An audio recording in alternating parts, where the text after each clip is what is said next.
Mutual fund में हमारे और आपके जैसे बहुत से लोगों का पैसा जमा किया जाता है और इस पैसे को मैनेज करने की जिम्मेदारी एक फंड मैनेजर के पास होती है।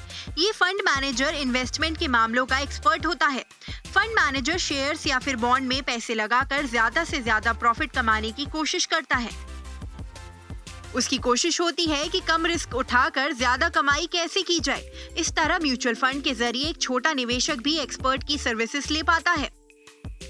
आपको बता दें कि भारत में बहुत सी म्यूचुअल फंड कंपनीज चल रही हैं और इन म्यूचुअल फंड कंपनीज को एसेट्स मैनेजमेंट कंपनीज या एएमसी भी कहा जाता है। एएमसी दरअसल एसईबीआई में रजिस्टर्ड ऐसी कंपनी होती हैं जो म्यूचुअल फंड स्कीम बनाती हैं और लोगों से पैसा जमा करती हैं। यही कंपनी फंड मैनेजर को भी अपॉइंट करती हैं। एएमसी स्कीम्स में पैसा लगाने की जिम्मेदारी किसी फंड मैनेजर को देती है। किसी एक म्यूचुअल फंड कंपनी के पास कई फंड मैनेजर्स हो सकते हैं।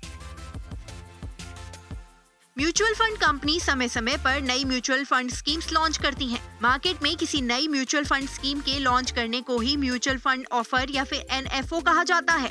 हर नए फंड को कोई नाम दिया जाता है और उसका विज्ञापन किया जाता है। म्यूचुअल फंड कंपनीज एनएफओ का प्रोस्पेक्टस भी जारी करती हैं। शुरुआत में निवेशक किसी म्यूचुअल फंड स्कीम की यूनिट 10 रुपए में खरीद सकता है। इन्वेस्टमेंट के शुरुआती कुछ समय तक इस यूनिट की कीमत 10 रुपए की रहती है। कीमत में बगैर बदलाव वाले इस पीरियड को एनएफओ पीरियड यानी न्यू फंड ऑफर पीरियड कहा जाता है। म्यूचुअल फंड कंपनी इस अवधि में आपके पैसे को निवेश नहीं करती, यानी कि किसी भी शेयर में पैसे नहीं लगाती हैं।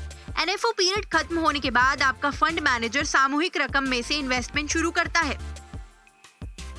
यहाँ से इस टोटल इन्वेस्टमेंट की वैल्यू में जो भी बढ़ोतरी या कमी होती है, उसके हिसाब से आपकी यूनिट की कीमत भी बढ़ती या घटती है। आपको हमारा ये वीडियो कैसा लगा और आप बिजनेस सेक्टर से जुड़े कौन से टॉपिक पर वीडियो देखना चाहते हैं, हमें कमेंट सेक्शन में जरूर बताएं। और आपने अगर अभी तक हमारा चैनल सब्सक्राइब नहीं किया है तो अभी कर लीजिए, ताकि बिजनेस सेक्टर से जुड़ी ताज़ा खबरें ज्यादा से ज्यादा संख्या में आप तक पहुंच सकें।